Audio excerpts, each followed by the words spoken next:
Hello, Jim. It's so great to finally meet you. How are you, Sean? I'm glad to be here. Oh, I'm so happy to have you here. You're looking at an OG Parks and Recreation fan, I must say.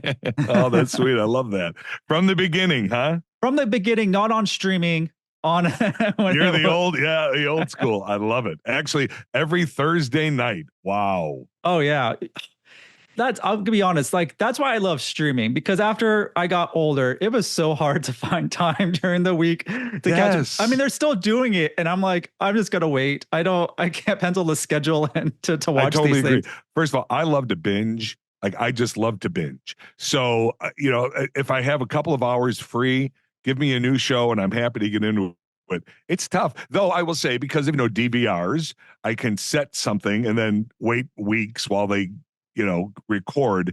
But the world has changed. There's so few sitcoms out there, like the traditional 22, 24 episode a season sitcom.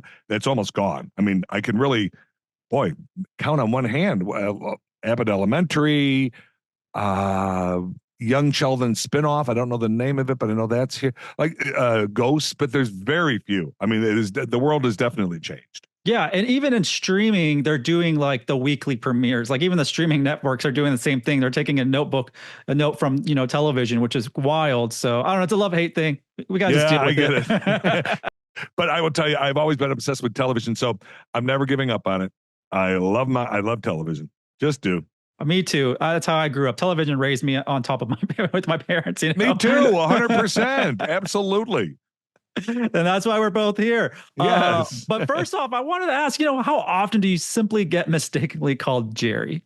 Oh my gosh, every day. What happens is when people, we did 120 something episodes. We were on the air for 7 seasons. So, I'm recognizable. And so a lot of times people, I can see them checking their phones because they don't know my real name, but they don't want to call me Jerry if they don't have to. But a lot of times there's just no time. Like they're catching me as I'm walking by. So it just goes, hey, Jerry, and then, or Gary, or whatever the hell they want to call me. And, and I know what they mean. I'm never offended. They certainly don't have to know my real name. But it's so funny because I can, it's been a lot of years and I can sense when there's certain people around me who have recognized me and they're in a search to find my real name before they approach me.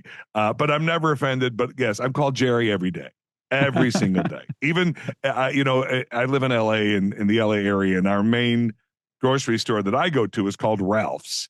And even some of the, I've lived here many years, and even some of the, checkers, they call me Jerry. And now I know they know my real name because I've gone there for years. But what are you going to do? What are you going to do? And that's actually one time, I guess.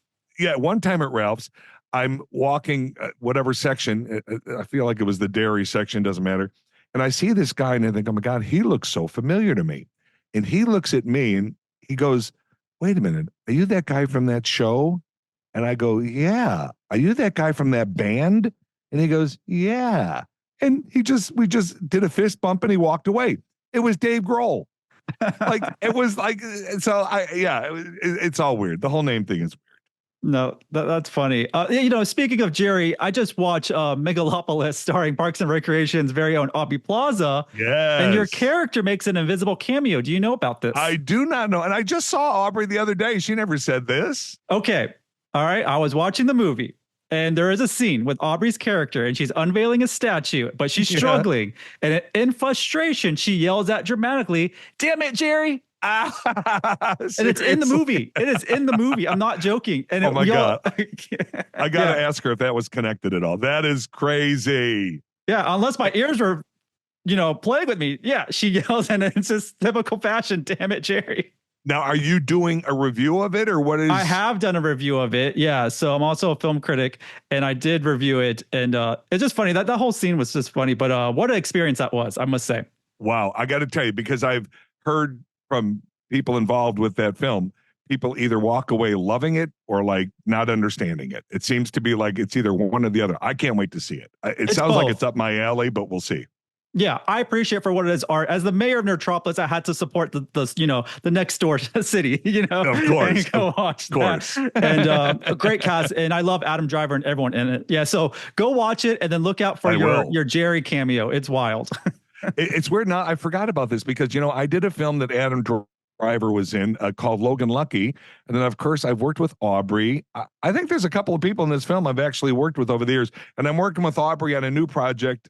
She has an animated series called Kevin. And I'm working on that with her. And she is just the sweetest. She's just the greatest. I keep saying to her and anyone who will listen, Aubrey Plaza will win someday an Oscar. I truly, truly believe it. She's got the talent. She's smart. I think she's good at picking projects, and I think it's going to happen. I really do. No, I believe it. And, she's obviously in the new Agatha series and making a big, jump into the MCU. So, but, lots of great talent. And the reason we're here, Jim, is the big news that you're launching a new book. Yes. Welcome to Pawnee, Stories of Friendship, Waffles, and Parks and Recreation. And sounds like a fantastic read for us fans. And I needed like a copy like yesterday. So I don't know. That's very sweet. It is the fans, I hope, I think, I'm pretty sure are going to love it because it's filled with, first of all, I learned so much stuff about Parks and Rec that I never knew. Now, I have been involved. I've been in every episode. So the fact that there were things I didn't know blew my mind. But I sat down with, the creators, Mike Schur, Greg Daniels, for the book. And they told me stories that I just didn't know. Amy Poehler was not the first one hired. Aziz was hired. I mean, there's just all these really cool things. We have the casting director, Allison Jones, telling us how we all got hired, how she got us into the room. I didn't know. I mean, I've always been so grateful for her, but she literally pitched me and said, you got to see this guy. Like, that was lovely. I never knew any of that. So your diehard fans and even just casual fans are going to love this book, I hope, because on top of the fact that you're going to learn stories you've never heard before, there's also, I believe, over 60 pictures that you will have not seen before of just behind the scenes. I had my camera and the other actors gave me some of their pictures for the book. So it's really, I think it's really fun. And I call it my love letter. It's absolutely my love letter to the show because I've been around, Sean, a lot of years, and Nick Offerman and I always would say we were, just journeyman actors, very blessed. We'd go from project to project, but nothing, life altering, but grateful. I always, I've done many, many, many guest stars on different shows, and you do pilots that don't go well and they blow up or whatever, and then maybe get a recurring on a show that just comes and goes, but then, through whatever miracle or whatever you want to call it happens, and a show like Parks and Recreation comes along, and Nick and I, it changed our lives. I mean, it absolutely changed our lives. And so this is my love letter, thanking the powers that be, thanking the cast, telling stories from all of us. Chris Pratt, we went down a whole, he said, Jimmy, this is my trip down memory lane. This is going to be so much fun. And we did. We had so much fun with his interview. And so I remember when this was all coming together, I needed to make sure that the publishers, because there was, it turns out there was a bit of a bidding war, I guess, for this once the word got out that I was going to do this, which was lovely. I didn't know that was going to happen, and I was thrilled, of course. But anyway, I needed everyone to know that this wasn't like some dirty tell-all book about Parks and Recreation, like, oh my God, they're Amy Poehler, such a bitch, and Nick Offerman's an a-hole, that just isn't that. And it's not that for two reasons. One, Jim O'Hare, me, I wouldn't write that kind of book, but also I don't have it. I don't have any dirt because it really was a gift for 7 seasons with these amazing people who to this day we're all still dear friends. We have a thing called the Parks Family Text. So we're still in each other's lives all the time. Amy's birthday was a couple of weeks ago, so that was a whole big thing. It was a special place. But now that being said, over 7 seasons, a lot of stuff does happen in life. There's deaths, there's divorces, there's stuff. So it wasn't all, roses and peaches and happiness. So I also write about that kind of stuff too. But I still think what I want is for people to walk away and go, that show, it was as wonderful behind the scenes as it was in front of the camera. And thankfully, so far, the reviews have been lovely and gracious, and people seem happy that they're hearing some of these stories, because I have had people say to me many times they think this reason for the success of the show is that they can see the love amongst the characters and it feels real. Well, it was, and that does show. That does show. And so it's become a comfort show for a lot of people. So, yeah, so I spent a year and a half putting this book together. It was much tougher than I ever anticipated. I didn't know everything that goes into making a book, Sean. I I had no idea.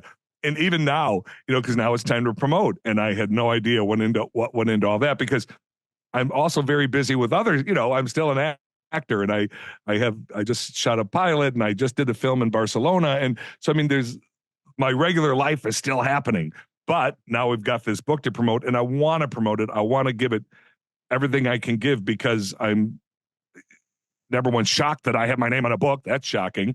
And two, I'm really proud. I'm really proud of it. And three, I just want the world to know how lucky I know I was to have landed a show like Parks and Recreation.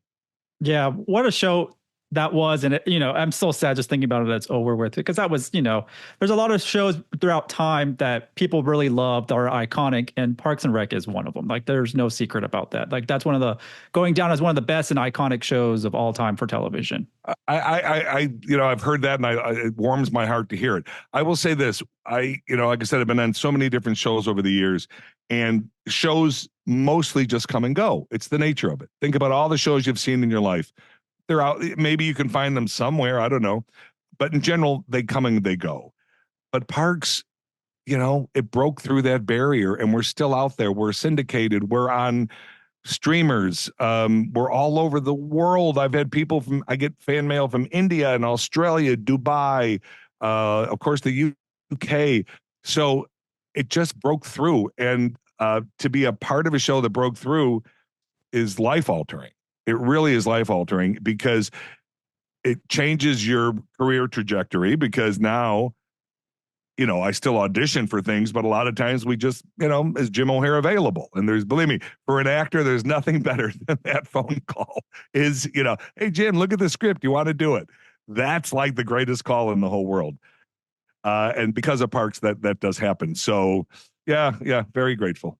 Yeah, and the book, like you're explaining, is going to have so much awesome stuff. But I want to talk about the outside of the book, the cover. If I'm looking at the right thing, the cover is really cool. The greatest. Like, that's a display right there. Can you talk about how you come up with that, and like the artist behind it? Because it's awesome. I love it. I am so proud of that cover, and I can take no credit for it other than because I'm not an artist. But here's what they did say to me. HarperCollins with William Morrow is they're the publishers, and so when the book was pretty much done, and they're like, okay, now we got to talk about covers and all the things you have to talk about. And they said, we would suggest you go to a bookstore and just look around and see what kind of covers you like. And I did that. And I went to a couple of Barnes and Nobles, and, number one, I realized there's just so many damn books. Dear God, so many damn books. And I love books. Like, I'm a reader. This is totally off topic, but I just finished a book called The Silent Patient. Holy cow. So good. But anyway, so I went to a couple of bookstores, and there was a couple that did jump out to me. And one of them were covers that had like caricature type things, like hand drawings of things. And so I mentioned that to them. I said, well, hey, and I took pictures. I took pictures on my phone, sent them to them. And I said, these kind of speak to me a little bit. And they said, okay, those are great thoughts. And then, I don't know, a month later, they said, Jim, we have some ideas. And they sent it to me. And that cover blew me away. It's all of us together. We're in caricature. And it's not just the cast. It's the series regulars. There's, the young people call them Easter eggs, where there's little like things you have to really know the show to even appreciate. There's a DJ Roomba on the cover, and of course, little Sebastian. So I am so proud of the cover. Saperstein, Henry Winkler is on there, and Joan Calamezzo is on there, and Jean Ralphio. I could not love the cover more. I think they blew it out of the water. And now, I don't know if you've seen the final cover, But the final cover now has a quote from Amy at the top. She read the book and then she gave her thoughts, which is, just so lovely. And so yeah, the top has a quote by Amy Poehler, and then it's just this amazing caricature cover of the cast and of the really important players in the show. But I'm so glad you like it because I love that cover. I love it. Yeah, it's fantastic. Everyone needs two, one to read, one to display. That's what Yes. it is. I love that. Buy two, people. And then don't forget that audio version.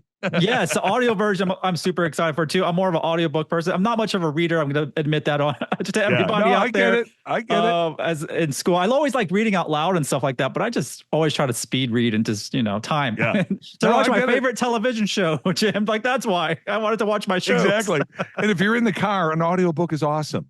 Sitting in traffic, it's great. No, I totally appreciate that. And I had never done an audiobook. I do a lot of, voice work just in general. And I go into a session, it lasts an hour, maybe 2 hours, no big deal. But recording the audiobook was a whole different world. It was 3 full days of nonstop reading this book. And they stop you every couple of sentences because for whatever reasons, and they set you up with things to make your voice wet, and it was a whole different experience and pretty exhausting. I was wiped after those 3 days. But I also like an audiobook read by the author more than. Because you can get a hired hand, you can hire people to read it for you. But I like it when it's the person, especially when you're telling a personal story, and this really is, it's my stories of my 7 seasons on Parks and Recreation, as well as it's also a memoir. There's stories of things that were happening in my life separate from the show. I like I said, I've been on a lot of different shows over the years. I tell stories about some of the things that happen on other shows, people I've met, people I've embarrassed the hell out of myself in front of because I'm an idiot sometimes. So there's all those kind of stories too. And, but all I would say, my gosh, easily 85% is about my time at parks. And I was so lucky because, like I said, the creators, Mike Schur and Greg Daniels, sat down with me and gave me their perspective on how it all came together. And then the actors gave me their perspectives. And what we did for the audiobook was we brought in other actors to do their voices. So it won't be me doing a Chris Pratt voice. It's another actor. It won't be me doing Greg Daniels or Mike Schur. It's other actors. So I think I have not heard it yet, because we just wrapped this up a couple weeks ago, but I think it'll be good. I hope so. That's super exciting. And you mentioned, you've been around a long time. So you talked about your other shows. I just wanted to mention of recent stuff that you've guest starred on. I love the Santa Clauses and the Connors. Those are stuff I really enjoy, especially Connors, to be honest. That show I just started watching for whatever reason. I was just I'll push play, and now I'm binging it totally. But that and the Santa Clauses. I love seeing you as Santa. So well, the Santa Clauses, I'll tell you, that was not an easy shoot, because for those who don't know, it's Tim Allen. It's the series. Is it Apple? Is it on Apple too? It's Disney. Of course it's Disney. Yeah.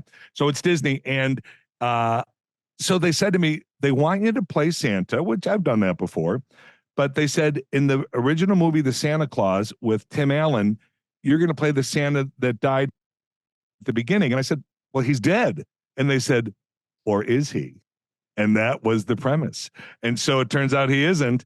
And it was all a setup to get him to be the new Santa and blah, blah, blah. So it was really great. So I was super excited because I love that movie. But then we go to shoot it, Sean, and it was in Santa Clarita at the Disney lot, at the Disney Ranch, they call it. And it was 100 and something degrees in July. We are in these full-blown Santa hardcore outfits, not the kind, not the little cheesy ones you pull the beard down and whatever. These are glued and the whole thing. But what they did for us, which was, thank God, and it was amazing, they built each one of us a little tent so that between takes or between scenes, they had this huge air conditioning machine in this tent. And so it'd be 100 and something outside, and you just walk into this little cold refrigerator that was life-saving as far as I'm concerned. Absolutely life-saving. But that was a fun shoot. Tim, I I'd never worked with Tim before. He was great. That's his wheelhouse, that character. He'd been playing it for so long. So yeah, that was, and David Krumholtz was also in that episode. And David and I had a connection because he wrote this thing that I performed years earlier. So that was a special shoot for me. I really loved it. Other than the heat, I really loved it. Well, you played one of the most iconic Santas in that world, so that's like the cool part of it too. Like I love that. It's almost like the OG. Yes, it was the OG. Exactly. I love that. I have a couple more questions I wanted to ask you.